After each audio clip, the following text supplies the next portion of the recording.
I realized that in our industry, we always see each other twice in life. And if I met someone in one country, suddenly I see them in the next country. And over my whole career, I've worked in 5 different industries already. Having worked at one of these largest companies like Volkswagen, they have their own negotiation academy where they have 55 processes, and you are from a very early stage onwards really exposed into their whole academy and negotiation way of thinking. Dr. Charlotte is a digital futurist, negotiation expert, and procurement leader, recognized for her insights on leadership, resilience, and the future of work. With over 15 years of experience across industries such as automotive, technology, pharmaceuticals, and IT, she has led global transformation projects for Amazon, Johnson & Johnson, Porsche, and Volkswagen.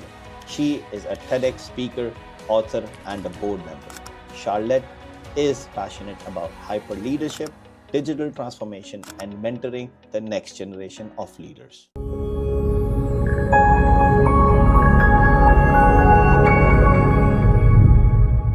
If you enjoy the content that we create on the executives and have not subscribed yet, do subscribe to our channel. It's completely free and it helps us keep growing what we are doing. Thank you. This episode is brought to you by Snappy Pause, the ultimate power kit for social media managers. From generating captions to creating content ideas and generating thumbnails, Snappy Pause helps you save time and grow faster.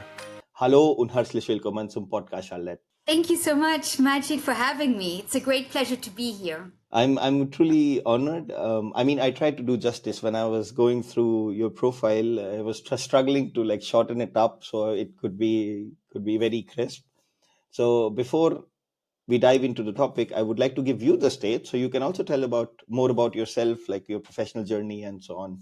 Of course, with great pleasure. Yeah, so my name is Charlotte De Brabandt, and originally I'm from Germany, but half Swedish, half Belgium. Grew up in Switzerland my whole life, and I've had a very international career exposure, working in China, in the US, in the UAE, and in Europe, of course.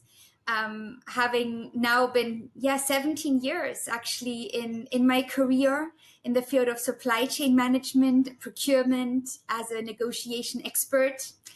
And I have to say that it's just incredible how in what globalized and small world we are living in, because it doesn't matter which continent I've been or which job I've had. I realized that in our industry, we always see each other twice in life. And if I met someone in one country, suddenly I see them in the next country. And over my whole career, I've worked in 5 different industries already, so gathered a lot of knowledge, but always specializing on my area, on my field. That's cool. There's also a quote, right, in German, man sieht sich zweimal im Leben or something like that, right? So it's like you always see Always. someone twice. It's always good, right? That says, and also like sometimes the second time you see the person and the third time you make it happen again. That's what I learned. Like you make sure that you see the person again in life, right? But before we talk about serious, the discussion we have hyper leadership, I do have one fun little question. Normally, this is a trend that's becoming of the podcast. It's like I ask an absolute random thing, like you cannot guess it. So today the question is, if you could invent a new flavor of an ice cream, anything, margarita ice cream or anything you want. So what would it be, and why that flavor? My gosh, what a question. Well, I have to say that I've never really had this sweet tooth, to be very honest with you. And I've recently indulged into a vegetable sorbet and ice cream. I would pick a gazpacho sorbet right for the summer to come. And I have actually not come across that type of sorbet ice cream before. Not everything needs to be sweet, right? So you can have Exactly. a salty frozen thing as well, right? So that's why I was like, because even when I think, I'm like, I wouldn't want a sweet ice cream. We have too many sweet ice cream. I would get like something salty, so it caters my savory flavoring. But today we are sitting right now to discuss a really interesting topic about hybrid leadership and digital transformation. navigating the future of work. Which brings me to my first question about your career spans multiple industries. You also explained you worked in 5 different industries, from procurement to digital transformations. So, what were the key moments or experiences that actually shaped you as a person into the leader you are today? Yeah, I think that's a really nice question to start with, because I have to say, ever since I graduated from my university and then I got my multiple degrees around Europe and the US, I immediately started to work in the whole supply chain procurement area. And I always thought, no time to waste. I had a 3-day break after my college and then went right into work ever since. So I have to say, this whole early exposure to this field of procurement, supply chain management, negotiations, and especially in complex situations, it really helped me. And having worked at one of these largest companies like Volkswagen, they have their own negotiation academy where they have 55 processes, and you are from a very early stage onwards really exposed into their whole academy and negotiation way of thinking. So I have to say that having then gone through these multiple different industries, it has really provided this whole first-hand insight into global supply chains, procurement strategies, and the impact of digital transformation. So, number one is this whole early exposure.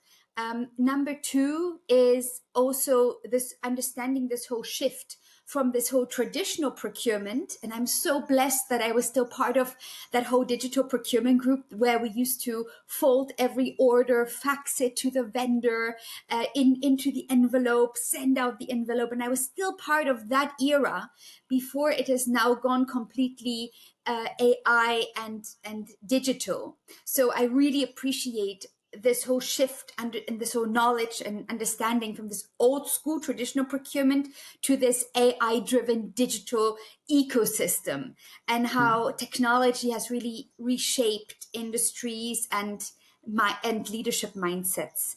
And then number three, what actually got me into it is also speaking and sitting on thought leadership councils, discussing the future of procurement, supply chain management, engaging in these keynotes. And the way I did it, it was like 12, 15 years ago when I started my own YouTube channel, my website, and I wanted to bring this profession of procurement that no one really knew about before into that international eye. And of course, after COVID, everybody knew what procurement was and supply chain management because the supply chains were down.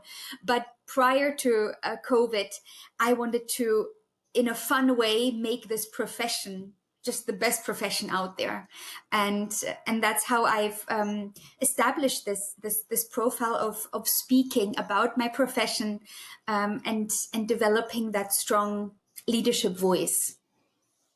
I mean, you already partly answered my second question about how has leadership evolved in the digital era. But Oh, on top of but that, would love to understand more about that. And also in this generation, right, 2025 or the years to come, what actually key traits define an effective leader today? So I have to say, leadership is nothing to what it was before. I think before we were always talking about managers, my manager. But now leadership has really shifted to this whole servant leadership. And I am a very big believer in servant leadership, helping the next generation of talents thrive to the best leader they can possibly be. And the way I go about it, leading my team, understanding what are their talents, what are their strengths, and really making them the shining star and expert in that field. And also actually creating their job around their passion, because I do believe that it's a known fact the majority of our time is at work rather than in our private time. So we need to love what we do the way I love my job. If you wake me up at 3 a.m. to give a presentation, I wouldn't even hesitate. And that's how my leaders also know me, for my passion. So I think leadership, and this is a really important question because leadership has really evolved in this whole digital era, and understanding what makes effective leadership really today.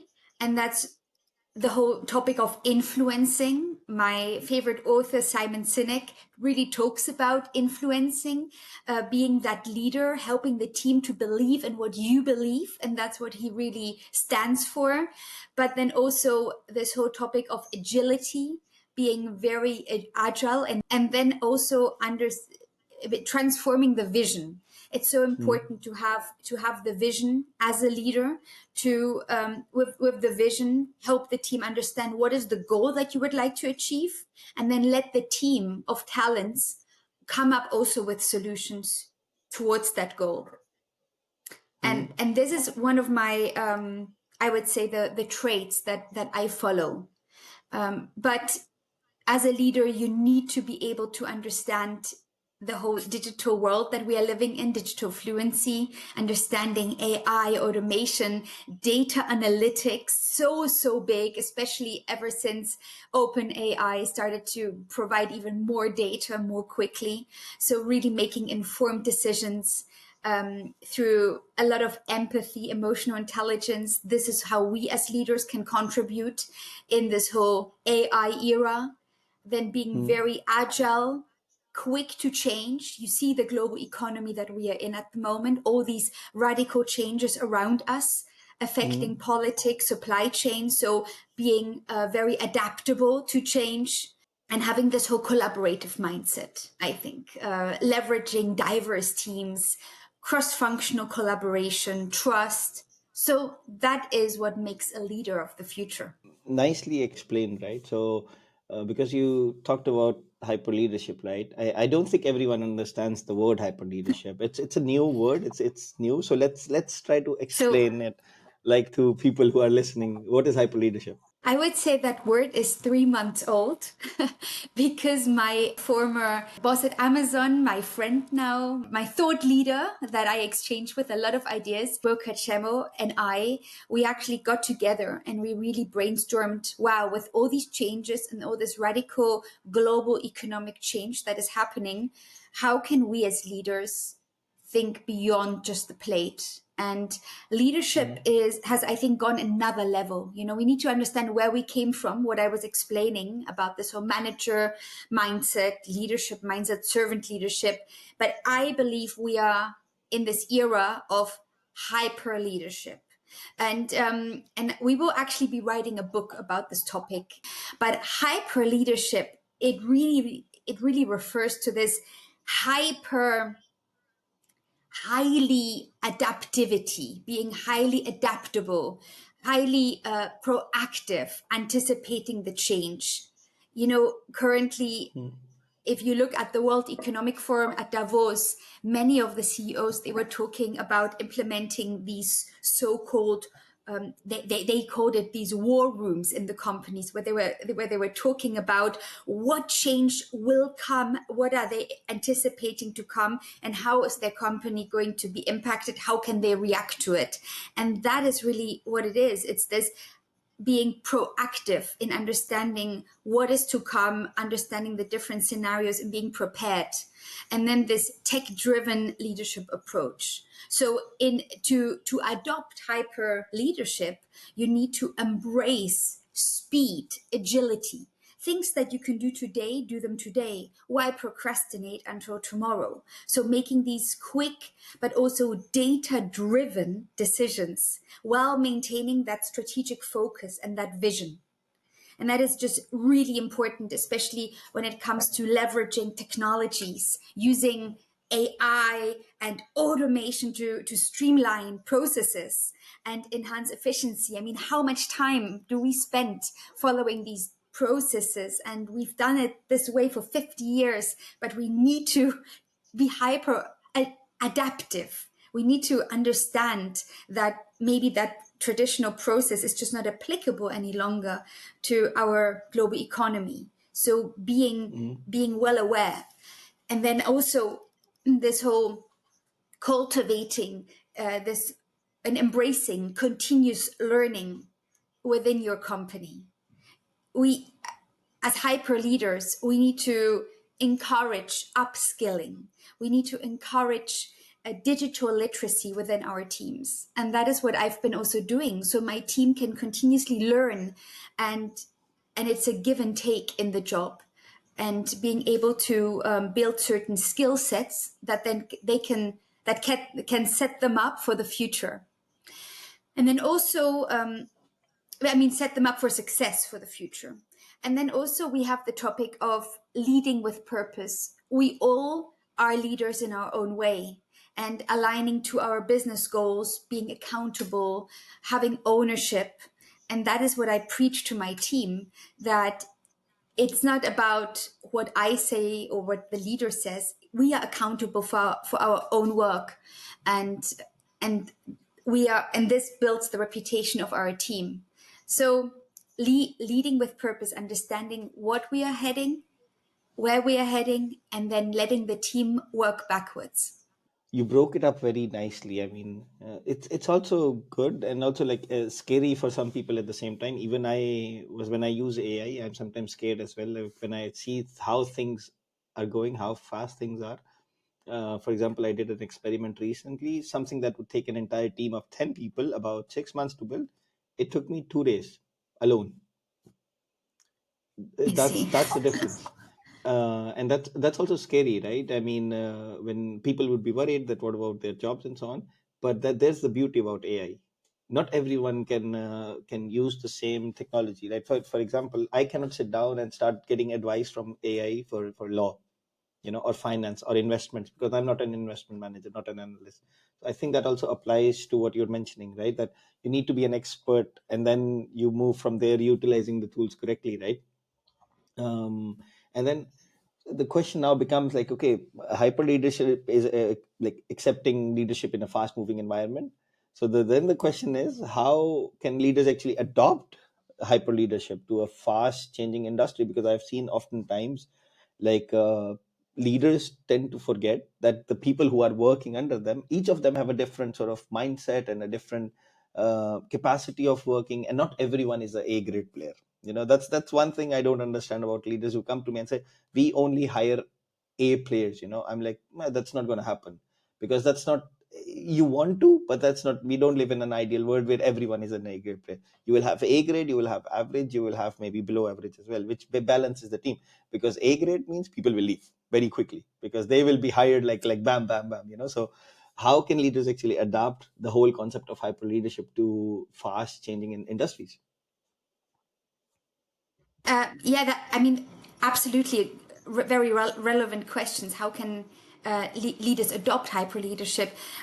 So, as AI takes over all these analytical skills, as leaders, we are then left with covering all the human centric leadership.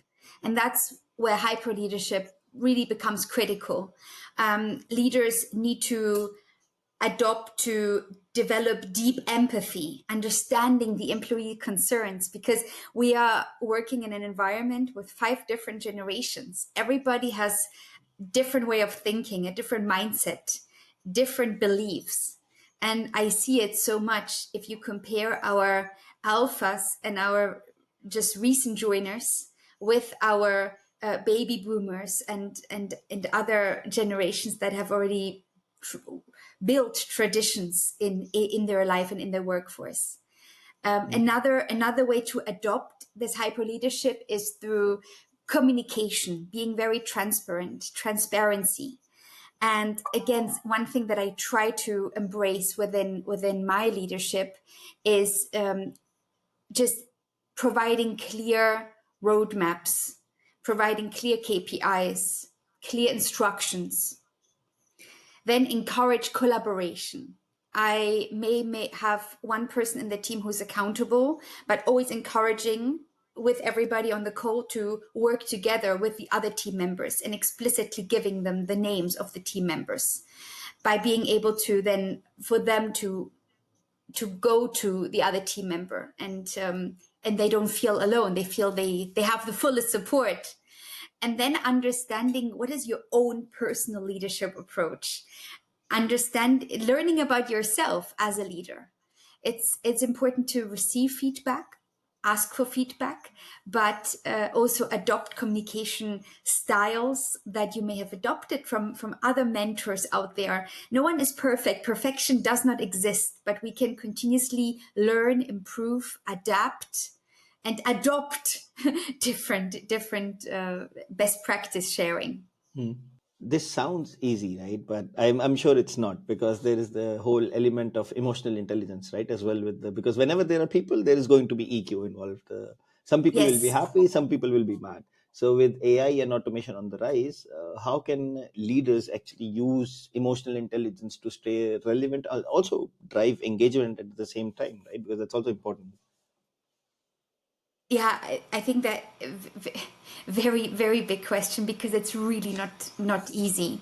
And I have to say, being able to motivate across these different generations, from Gen Z to baby boomers, is really tough in our environment right now. You know, every generation comes with their know-hows, with their pros, and look at social media, how that is already spread. You know, we have the millennials who are more in that Facebook era, then we have the Gen Z in the Instagram era, the alphas in that whole TikTok era. So we have, different trends already appearing.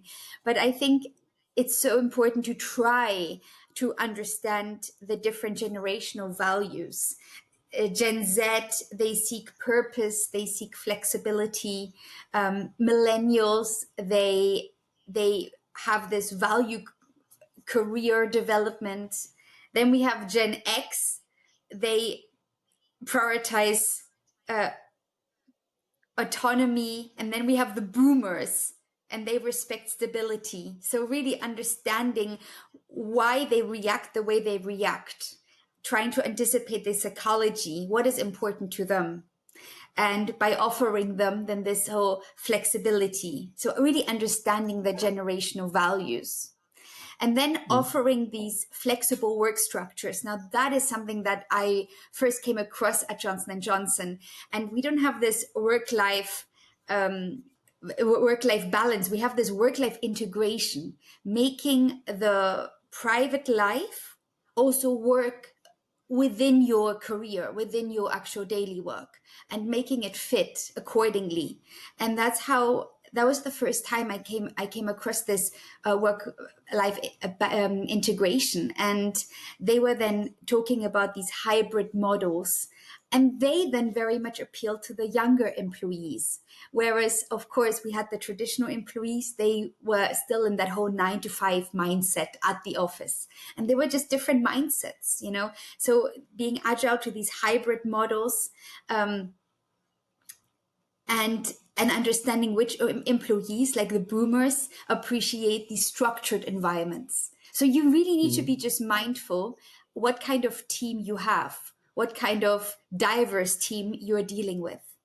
Then promoting continuous learning throughout, investing in some sort of digital upskilling programs to keep employees engaged. And at the moment, I understand many companies out there are all about cost cutting, are all about cost reductions, and we just simply don't have the budgets for these big programs or learning programs. But upskilling, it does not really require budget. We have so many different ways of LinkedIn learning, of different YouTube channels out there, podcasts like yours, where you could literally delegate a little bit of time for each employee, create a upskilling program, and just simply mention it and make it a priority.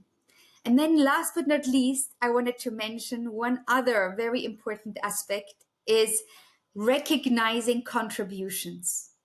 How many times do we give and we just simply never receive a thank you?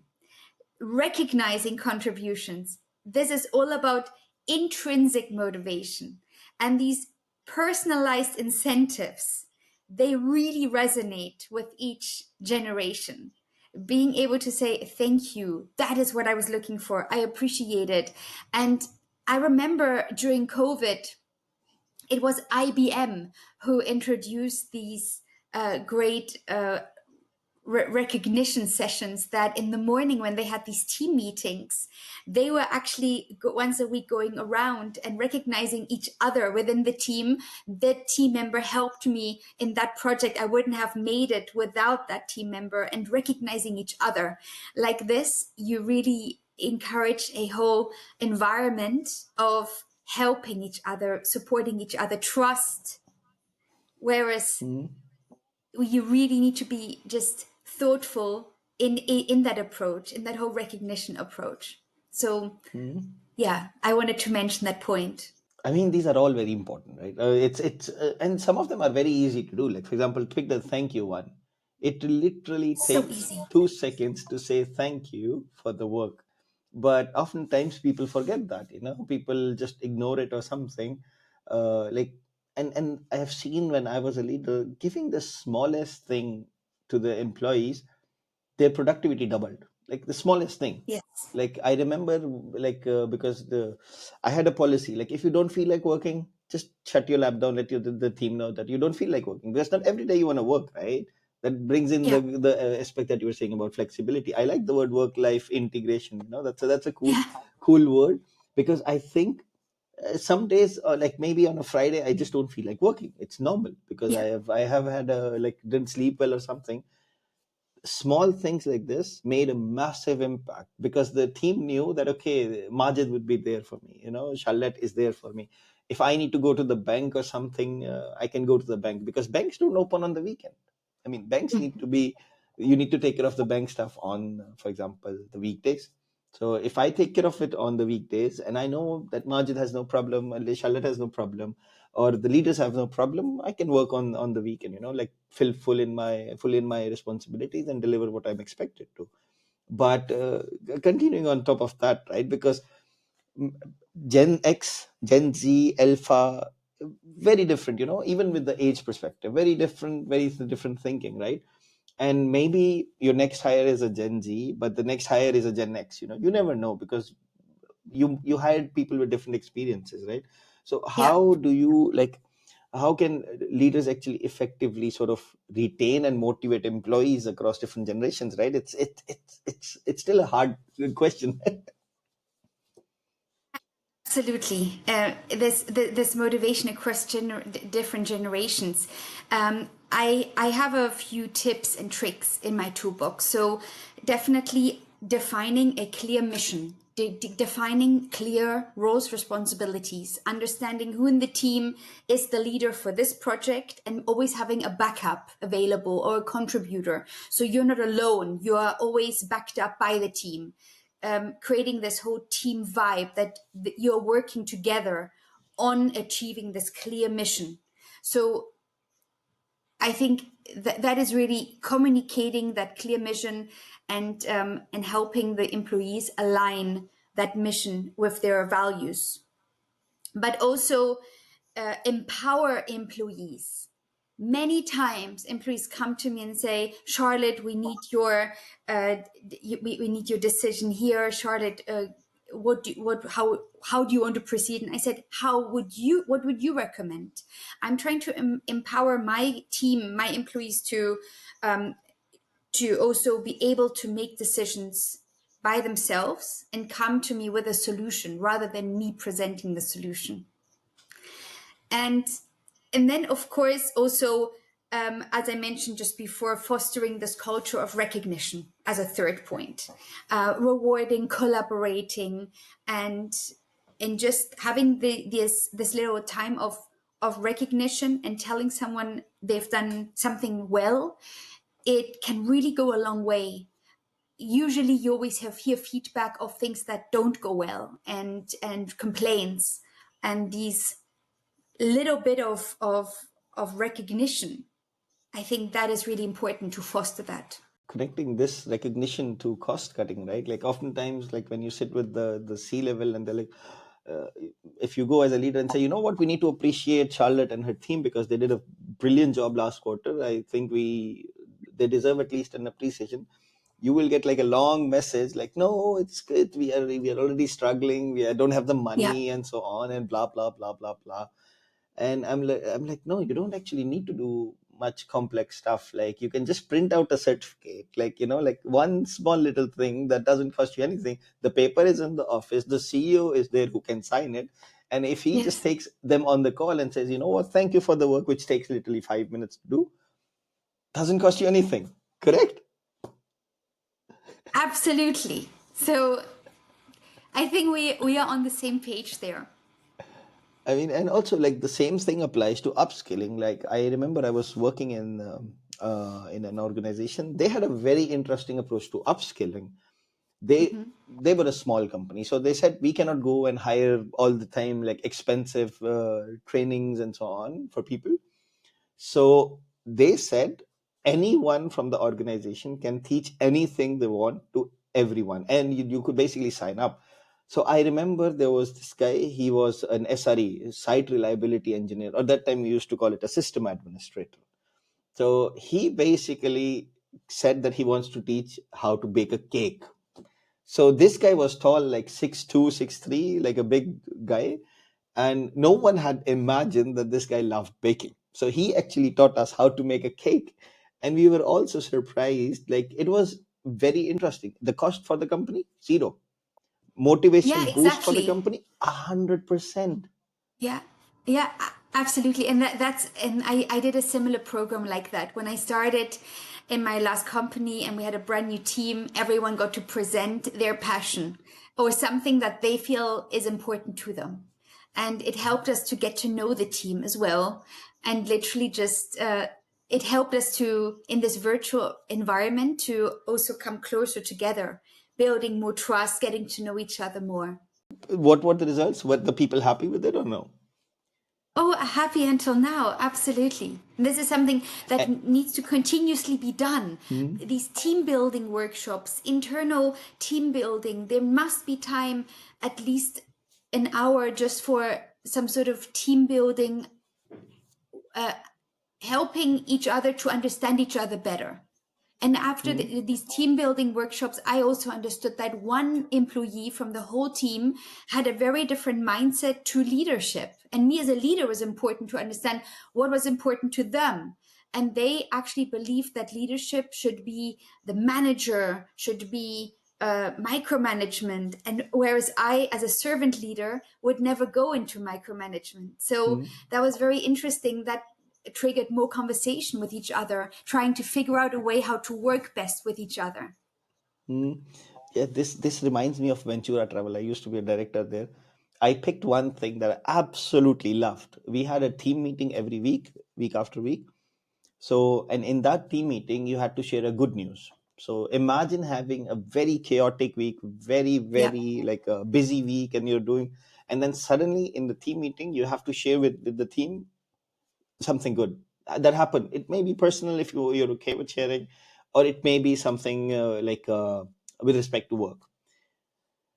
The small little thing, this one sentence which took less than 3 minutes in the whole team meeting of 45 minutes, changed the whole attitude of the whole meeting, because that was like everyone was smiling. Oh yeah, someone became an aunt, or someone became an uncle, or something like that, like absolutely random things were there. And it we noticed that people were having things also inside work, but some of the people were having bigger and news that they wanted to share with the team, that made an impact, for example, for them. So I think this is all very connected. And again, the cost, nothing. Yeah. And oftentimes I say, like, whenever a leader comes to me and says, Majid, I don't want to spend budget on training people, I'm like, what if they stay with you for the next 4 years? What do?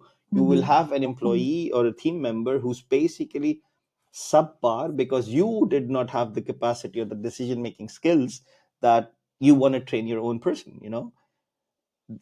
The same level person in another organization was upskilled, became much better, is more efficient, more productive, because the company saw the potential and they injected a bit of money in. Maybe they did, maybe they didn't. And it basically helps, right? And another thing I saw, like, this was an advice I got from one of my mentors, was like, Majid, if you send someone for training, because I was managing multiple product managers, so he said, go ask them, learn something, and then come back and teach the team. I love that. And teaching the team. I think this is, and this is exactly it. Having these continuous virtual programs within your team, if it's getting to know each other, if it's team building, if it's a lunch and learn, there's so many different ways how we can continuously engage the team in a virtual way. That, but also in this hybrid model way, or if you are just in the office based, then there are also ways. So there must be time at least for a little bit for that team bonding experience in either way, however you call it. True, true. And I think right now it is, at least in my career of 10, 12 years, I've seen it is the most important that a leader of a team, unit, business, whatever you want to call it, actually spends time on understanding how can he or she basically work with the team, motivate the team, educate the team, share the vision with the team and empower them and so on. You basically take care of, like you mentioned in the beginning, that we need to make sure about the people aspect of things, because we are now, I'm seeing, because of AI as well, we are sort of omitting that completely. Do you see that trend as well, or no? Like I personally saw that. Like I've seen a few Yeah, leaders where yeah, they're like, absolutely. As I mentioned before, AI is taking over all the analytics, and we are as leaders really being challenged to look at the human-centric approach.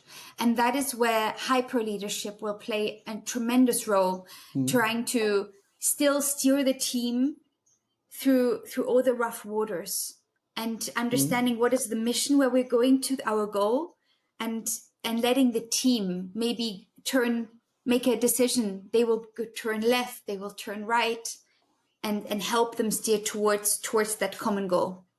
And that is the role of the leader, because all the other systems, functions, analytics, storytelling, all the mechanisms are there.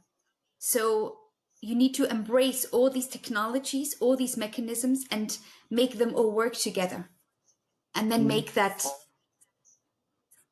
analytical based, human centric decision approach. now you mentioned human centric multiple times, right? So human centric Yeah. means people have expectations as well, correct?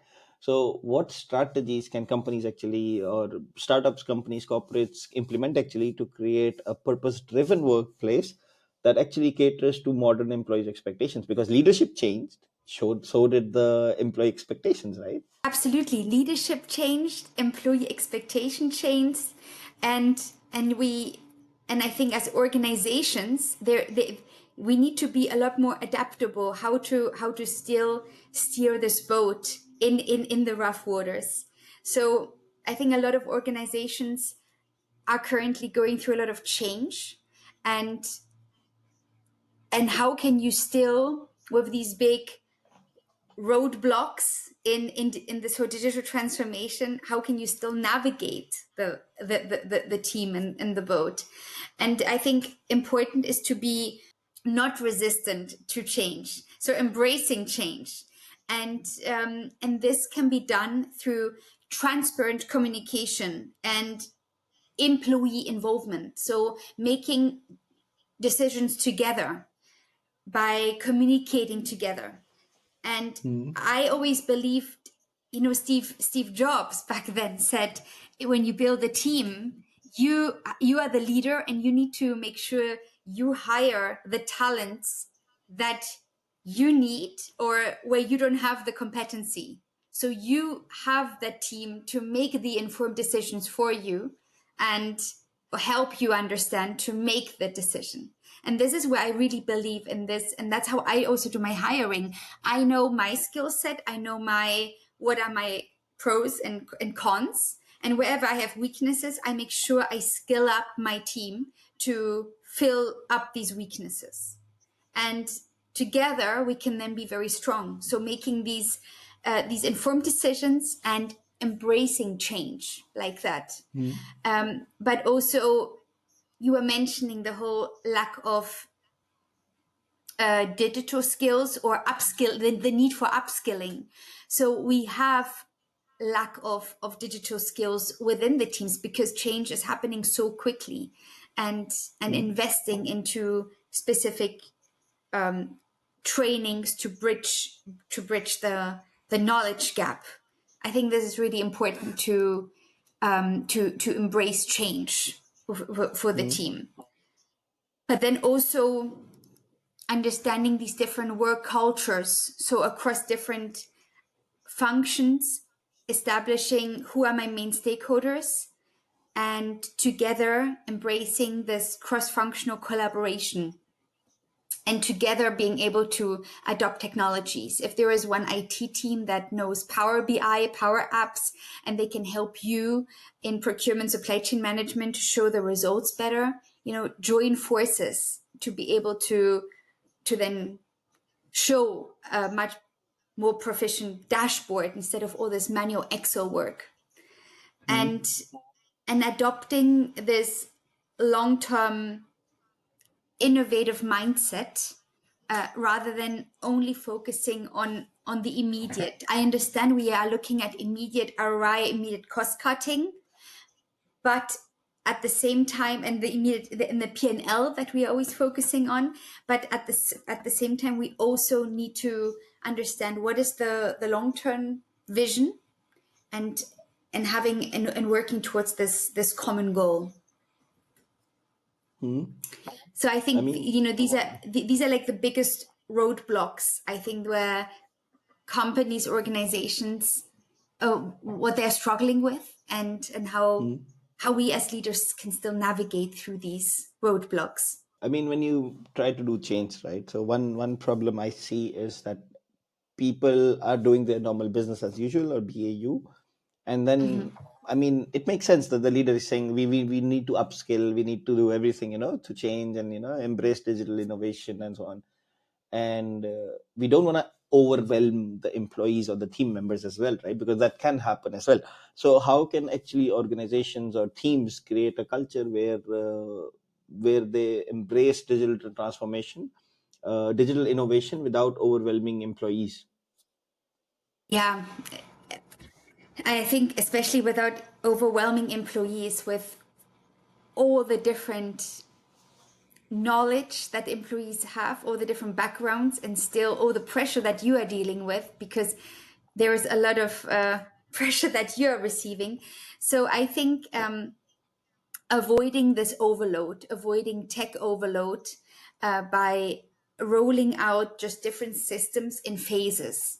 There is no point suddenly rolling out 5 different dashboards and no one really knows which dashboard belongs to which system, or which Power BI, which app. Everyone is just rolling out all these apps at the moment to enhance work. But I think it's just total overload, because, for the people receiving, they need to have just clear communication what each app it serves which purpose. So I think avoiding this overload primarily, but also ensuring that the employees, that they feel confident using new tools, and providing this hand-on training if there is a new app that's been rolled out, or this Power BI, actually getting someone from the team to upskill my team, and to be able to encourage them. Hey, this is the new trend. This is what we are working on now, and providing them hand-on training how to manage requests or changes. But then also allowing the employees to still contribute with ideas. And if it's either through feedback, but making the employees also feel heard, feel important, listening to their ideas, and their digital improvements which are needed. So I think it's this, it's that notion of encouraging innovation at all levels. Mm. And then, very important, because of this environment that we are in, very agile environment. You see the global economy, there are many question marks how certain industries, professions will proceed in the future. Letting employees also not having fear, letting them being able to to trust, but having the psychological safety, and letting them develop in their career and not worry what happens if I fail, what happens if the project doesn't go wrong. We are all humans, so we are all in this together, working together, and it's not about an individual's failure. So promoting that whole psychological safety as well. And this is how you can embrace that whole culture of of safe change and not to overwhelm the employees. I think you mentioned it also, right? Partly about the data, using the utilization of data. I think data also comes into, I mean, overwhelming employees is one perspective, right? But on the same page, we also have these leaders who need to have negotiation skills, correct? So in this generation, because you mentioned it, that leadership has changed now from being a manager to now it's being a servant leader or just a leader. What are the must have negotiation skills for today's leaders, and how can they be actually applied beyond procurement and also just business deals? Absolutely, because every day is a negotiation. We wake up in the morning, and the first person we will negotiate with is ourselves. Do I stay in bed or do I wake up and go to work? And then you go to your second negotiation. What shall I wear today? And then the third negotiation, all day with your employees. And I think we are constantly negotiating as leaders.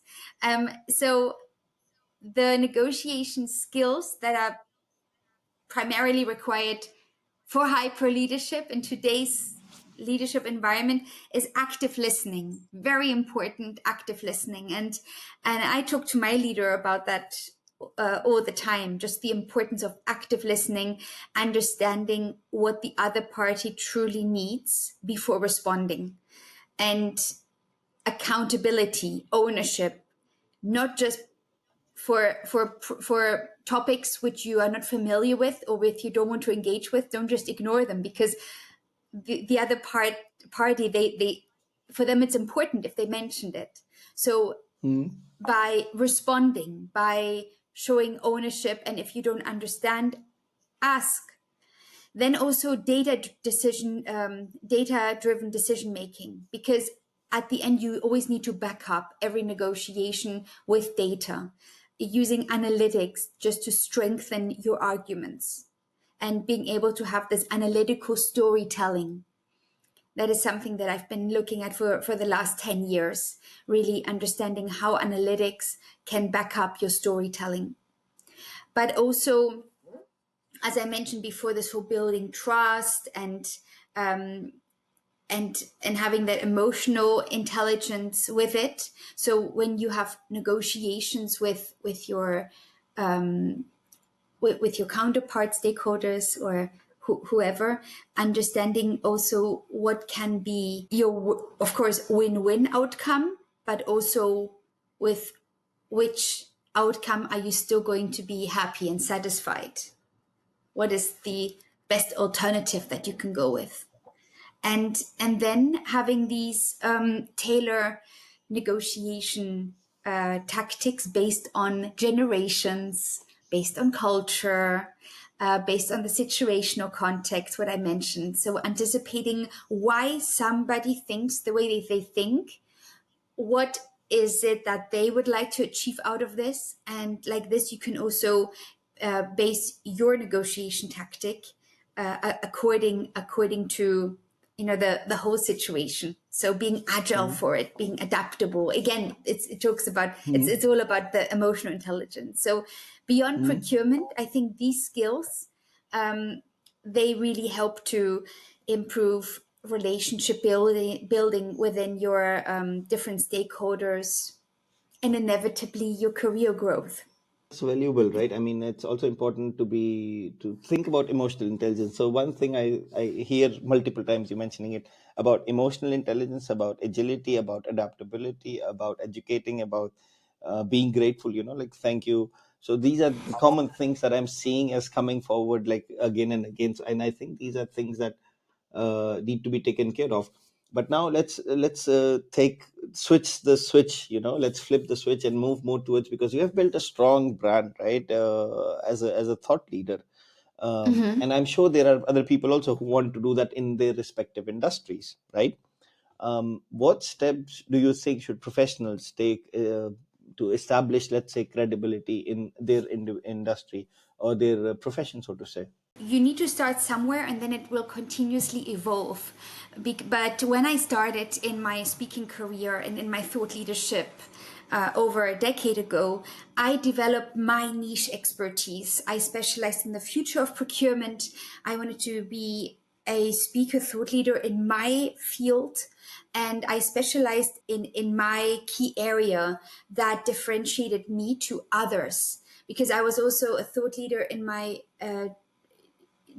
in my young generation back then, and I was able to still speak about how I imagine the future of procurement to evolve. Now, 10 years down the line, of course, I'm a well-established professional in this career, and I continuously shape my niche expertise going forward just to show more credibility within the industry. So I think developing this niche expertise, but then also creating value driven content. So, for example, by writing articles, by contributing on different thought leadership councils, groups. For example, in Germany, I know they have the SIPS, the program, which now is more focused for the UK and Switzerland, but also BME, which is very an association very much for the German speaking individuals. Whereas in the English speaking field, you have ISM, the Institute for Supply Management, where I sit on the board. So constantly trying to surround yourself with the right people, with the people that have this similar mindset than you, trying to promote thought leadership. So writing articles together, speaking on stage together at different events, sharing insights together, and then try to also engage in your networking, building relationships within your industry, and understanding who are the leaders, who are your peers, being being more just understanding about your surrounding, who are the newcomers that everyone is talking about, and it's like systems, technologies, having the knowing your environment also of talents and individuals out there and great leaders. Mm, And then mm, lastly, staying ahead of these trends. So continuously learning by yourself and sharing this cutting edge knowledge. I think that is something that is that can help you establish a stronger brand and develop this whole niche mm, that you mm, would like to aim at. mm. I mean, like oftentimes, like whenever like I was much younger, like at a IC level roles and so on, I would have, like inspirational people I follow and so on LinkedIn.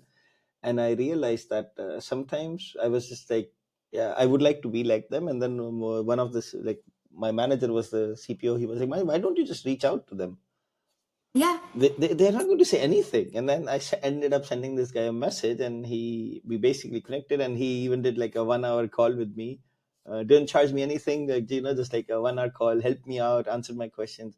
And I found it so cool. Sometimes we are like the ones like who want the info are the ones who are procrastinating, right? Like who are the ones like, what we're, I don't know if the person will like it or not, or what will they think about it, or why did I message them? But it's all connected, right? And now you already mentioned something about trends. So because trends is something I love, I absolutely love asking this question: what are the biggest trends or leadership trends you foresee shaping the next 5-10 years? A big question. We are right in the middle of the whole formation of the trends. But, we cannot ignore the fact that AI will shape the future of leadership. And a major trend I see coming is this whole AI augmented leadership. So AI driven insights that will redefine decision making. And another trend is this whole still remote hybrid leadership, managing distributed teams globally, it will really become a core skill virtually, and trying to make yourself an established leader, not being afraid to manage or building a brand new team that you literally never see in person. And then the third aspect is this whole inclusive leadership, understanding just the different generations and what I was talking about, the different mindsets, because as we as leaders get older, we get further away from the young generation, the ones who are just starting. And that's what I really see. I try to be a guest professor at universities, and I host a few courses every month at different universities, just so I stay closely connected to the young generation, understanding what kind of questions they ask, what fears do they have, how can I help them. And I think this is a really wise way for leaders to understand how different the young generation is. And I see this is something that I can highly recommend, just because I get so much out of these university sessions. And even if I just preach a topic on career development or risk management or negotiation or whichever topic that I'm being asked to talk about, I get a lot out of it just by seeing even the young generation, how they come to class, sometimes in their pajamas, or it's just very different to how it was with me when I went to university. So staying closely connected to the youngsters. I think that's a very good sort of finishing line as well for the whole episode, because I think it's very true. It's a message out not to the younger generation but also like to the Gen X boomers and so on, everyone else. Like Yeah, stay connected with the young ones because you have gained so much experience. If you don't yeah. sit down with them, you cannot you cannot share your knowledge or expertise, right? What did you learn over the last 20 years, 25 years, 30 years? I mean, it's always good that you sit down with them. But that was very cool. So with that, I would like to say thank you so much for joining in today, Charlotte. That was super Thank you, cool. Majid. I mean, I didn't realize almost an hour just passed away. It was like so quick. It was a very fun discussion, and it is What a something. great I discussion. mean, yeah, it was very insightful and also very fun. But is there something you would like to share with the listeners who made it this far as like a closing remark? Absolutely. Of course, a finishing from my side is for all the leaders out there: adopt lifetime learning. If it's being at university, giving talks, going to conferences, just embracing that, staying updated on industry trends and technologies, just because it's so fast moving. We cannot waste a day without informing ourselves on updates, and just in embracing this virtual environment, networking, getting to know other colleagues, your peers out there. We are in this together, and we can only bring progress by joining forces together. So happy networking, everyone. Thank you so much again, Charlotte. It was super cool. To our listeners, thank you so much for tuning in to the executives. If you found this episode valuable, or if you want to connect with Charlotte, her LinkedIn and her website would be mentioned in the description. So don't forget to subscribe and share it with your network. Until next time, this is Majid signing off.